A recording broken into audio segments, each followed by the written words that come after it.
យ៉ាន់ឆាប់ទៅជីជាងមករ៉ាំងគេទុកឲ្យគេរកឃើញផ្លូវតដោយខ្លួនឯងប្រសើរជាងខ្ញុំមិនជឿថាវ៉ាន់ឈិនជាមនុស្សបែបនោះទេ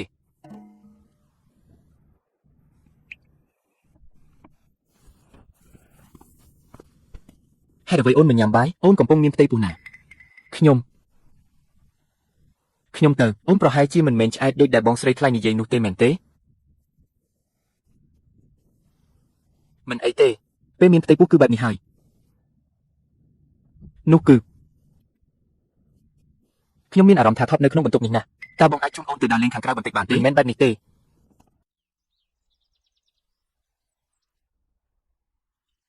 បងប្រុសយ៉ាងតើខ្ញុំបង្កបញ្ហាដល់បងមែនទេ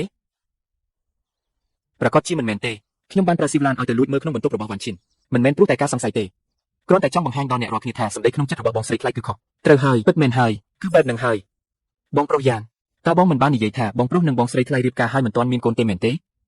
ហេតុអ្វីពេលខ្ញុំមានផ្ទៃពោះគ្រួសារបងហាក់ដូចជាមិនសប្បាយចិត្តសោះ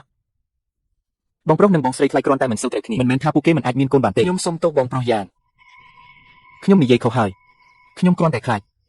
គ្រួសារបងមិនព្រមឲ្យបងរៀបការជាមួយខ្ញុំកុំខ្លាចអីបងនឹងរៀបការជាមួយអូនមិនដឹងថាហេតុអ្វីស្រាប់តែមានអារម្មណ៍ថាវ៉ាន់ឈិនពិតជាសាមញ្ញដូចដែលបងស្រីថ្លៃនិយាយមិនមែនទេប្រកាសជាមកពីសម្ដីក្នុងចិត្តរបស់បងស្រីថ្លៃជាឥទ្ធិពលដល់ខ្ញុំហើយវ៉ាន់ឈិនមានកូនជាមួយខ្ញុំទៅហើយ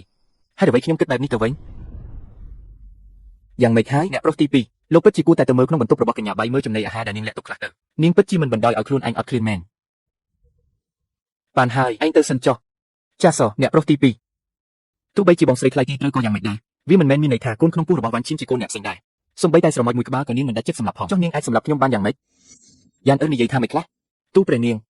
ខ្ញុំម្ចាស់បានប្រាប់តាមត្រង់អស់ហើយក្នុងបន្ទប់កញ្ញាបៃលាក់អាហារច្រើនណាស់ប៉ុន្តែអ្នកប្រុសទី2នៅតែស្រឡាញ់កញ្ញាបៃយ៉ាងជ្រាលជ្រៅពិតជាមនុស្សវង្វេងនឹងស្នេហាមែនខ្ញុំកើតវាចេញមកមិនស្មើនឹងការជើងជ្រូកមួយផងឡានឯងទៅសិនចុះខ្ញុំម្ចាស់សូមលាម៉ាក់ពាក្យថាវង្វេងនឹងស្នេហាក៏នឹងម៉ាក់រៀនពីបងស្រីថ្លៃមែនទេកុំចេះដឹងច្រើនពេកឯងក៏ដូចគ្នាដែរវង្វេងនឹងស្នេហាបើឯងនៅតែតាក់ទងជាមួយត្រកូលវ៉ាងទៀតចាំមើលម៉ាក់នឹងវាបំបាក់ជើងឯងមិនខានខ្ញុំមិនហ៊ានទេ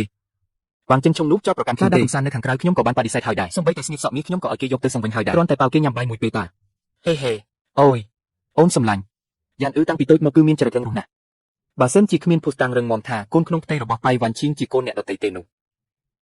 គេប្រកាសជាមិនអស់ចិត្តឡើយរឿងនេះក៏មិនពិបាកដែរប្រុសហើយម្នាក់នោះច្បាស់ជាមានការតាក់ទងជាមួយប៉ៃវ៉ាន់ឈីងជាមិនខានយើងគ្រាន់តែចាប់មនុស្សឲ្យតាមដានគេទៅច្បាស់ជាអាចចាប់កំហុសបានបើប្អូនទី2នៅតែចង់បញ្ឆោតខ្លួនឯងទៀតខ្ញុំនឹងកំចាត់គេដោយផ្ទាល់ដៃតែម្ដងកំចាត់គេត្រង់ណាបញ្ជូនគេចូលវាំងធ្វើជាមេទីធំទៅអី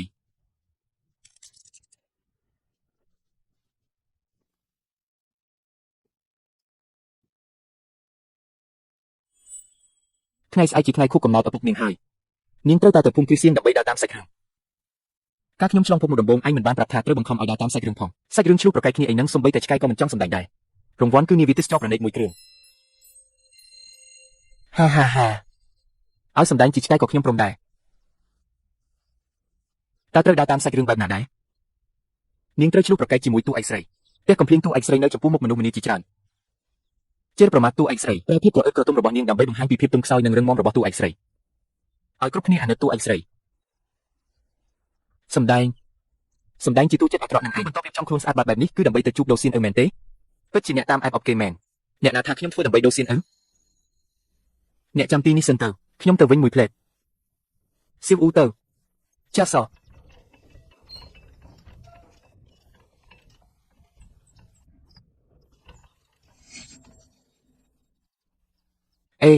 ចុះហេតុអីសុខក៏បដូរសម្លៀកបំពាក់ទៅវិញ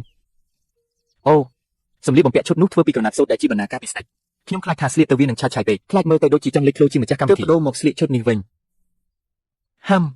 គេថារូបសម្បត្តិរបស់បុរសគឺជាមោទនភាពរបស់ស្ត្រីគេគ្រាន់តែចង់ឲ្យខ្ញុំបាក់មុខនៅចំពោះមុខដូសៀនអ៊ឺប៉ុណ្ណោះ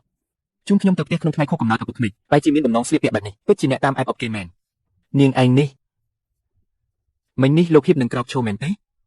មែនមកពីខឹងនឹងនាងនឹងឯងខឹងឲ្យច្រើនបន្តិចទៀតខ្ញុំមិនត្រឹមតែអាចឈរបានទេថែមទាំងអាចរំបានទៀតផងអត់ទេនាងមើលច្រឡំហើយចឹងល្អហើយក្រោកឈរមិនរួចបែបនោះទប់ឡើងខ្ញុំអាចញោមញីរាងកាយដ៏ទន់ខ្សោយរបស់គេបានតាមចិត្តលោកហេអ្នកចាំខ្ញុំមួយផ្លែទៀតទៅសៀវអ៊ូទៅគឺសៀវប៉ាតាអញថាប្រហែលជាហាន់ឈីក៏មិនចង់ទៅចូលរួមពិធីខួបកំណើតជាមួយខ្ញុំដែរមែនទេ